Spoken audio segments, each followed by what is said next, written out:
Selangor FC akan membuka tirai saingan peringkat kumpulan G Liga Juara-Juara Asia 2 atau AFC Champions League 2 menentang naib juara Liga Thailand Bangkok United di Stadium MBPJ Petaling Jaya pada hari ini iaitu Khamis 18 September 2025 jam 6 petang. Aksi ini boleh ditonton secara langsung di Astro Arena Bola saluran 803 serta platform dalam talian di Astro Go dan Suka.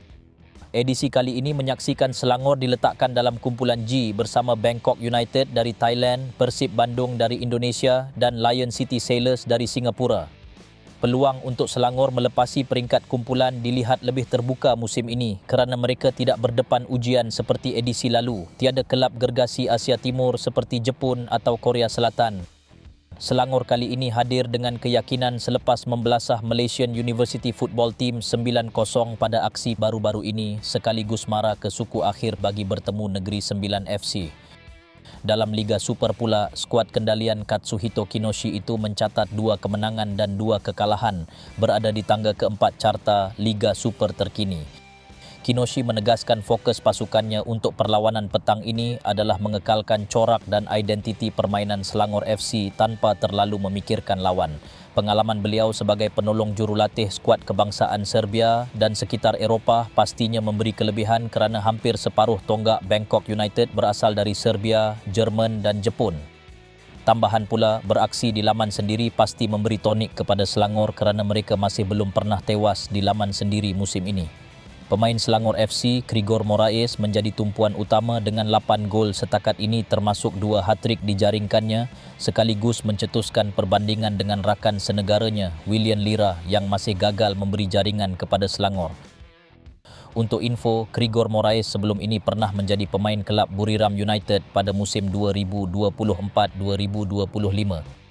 Dalam pada itu, Selangor kini sedang berdepan jadual padat iaitu sebanyak 4 perlawanan dalam masa 10 hari, maka Kinoshi mahu anak buahnya mencontohi ketahanan mental dan fizikal pasukan Eropah seperti Liverpool yang turut berdepan nasib sama. Bagaimanapun katanya, beza dengan Liverpool, Selangor FC hanya mempunyai 25 orang pemain sahaja, jadi itulah cabaran sebenar bagaimana mereka menghadapinya. Pemain Selangor FC yang juga seorang pemain pertahanan warisan Thailand, Kevin D. Romram optimis bahawa Selangor mampu mencipta kejutan memandangkan telah mengikat Buriram United bulan lalu. Dalam pada itu, waktu sepak mula perlawanan hari ini iaitu jam 6 petang menjadi bualan ramai penyokong kerana waktu kebiasaan perlawanan adalah pada malam atau sekitar jam 5 petang. Namun, menurut Kinoshi, pasukannya perlu fokus sahaja pada perlawanan walaupun perlu menghadapi cabaran cuaca panas. Malah katanya, jadual perlawanan jam 6 petang yang ditetapkan oleh pihak Konfederasi Bola Sepak Asia itu masih boleh diterima dan tidak merisaukannya berbanding jika bermain jam 3 atau 4 petang yang dianggap lebih teruk. Sementara itu, Bangkok United pula dibimbing jurulatih Toch Tawan Sripan dan dilabelkan sebagai kelab kedua terbaik Thailand. Antara pemain Bangkok United yang bakal memberi ancaman utama kepada Selangor ialah Luka Azic dari Serbia, Seiya Kunori dari Jepun dan Filipe Maya dari Brazil. Tonggak pertahanan, Filipe Maya mengakui pasukannya telah menganalisis kekuatan dan kelemahan Selangor serta sudah benar-benar bersedia untuk perlawanan hari ini.